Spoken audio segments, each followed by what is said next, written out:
So in 1.3 we're getting new 4-star options called the Sky Blazar set, and they all basically have the same stat line, which is 462 base attack, 18.2% attack, and then their skill is that whenever you use your skill you get energy, and you also increase your attack.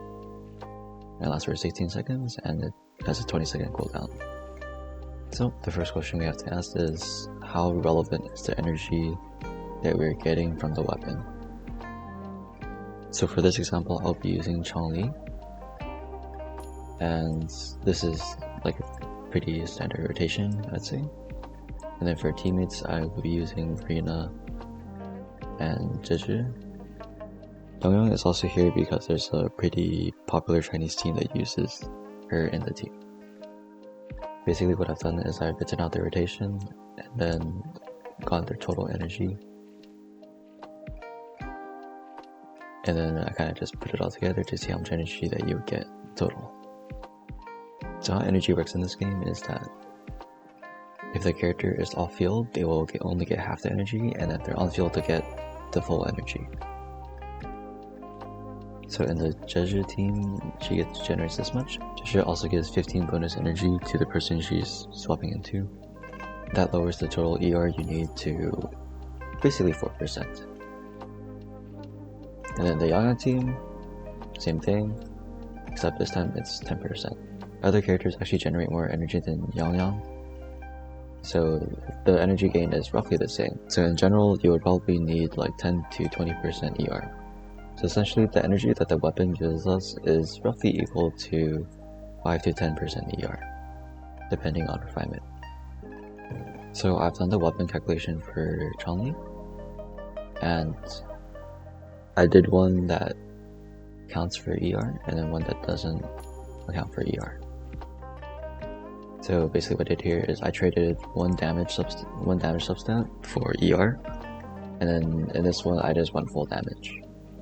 And as you can tell, the Endless Collapse is better than Conventional Prediction, but it's very marginal. It sounds good on paper because you're able to run less energy and then run a more offensive substat. So there's two things with this. So the first thing is that damage difference isn't even that high. And the second thing is that we probably already have farmed the correct echoes that have the correct substats as well. And it's not really worth to farm a completely new echo for this minuscule damage increase. It's just not really resource efficient. Since they're giving us one copy for free, it is better for you to use it than the craftable weapon, but this is only for the sword. And for Chong-Li, because Chong-Li doesn't use heavy attack. So this is for the sword users who needs a little bit ER. What about the other weapons? So the pistols have a Dying Flame, which is going to be pretty similar performance at small. Hollow Mirage, which is also going to be similar performance. Broad Blade 44, which is a craftable weapon. And then this is Helios for like the gotcha weapons. And then the Rectifier section Keeper.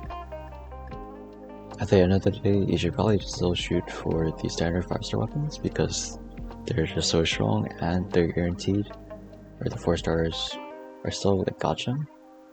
I thought that the new 4 stars that they will be releasing would be stronger than our current 4-star options because our current 4-star options are just not that good. I was hoping for them to be like battle pass level, but maybe I was asking for too much. That's all for today. Thanks for watching. Remember to like and subscribe, comment if you have questions, and good night.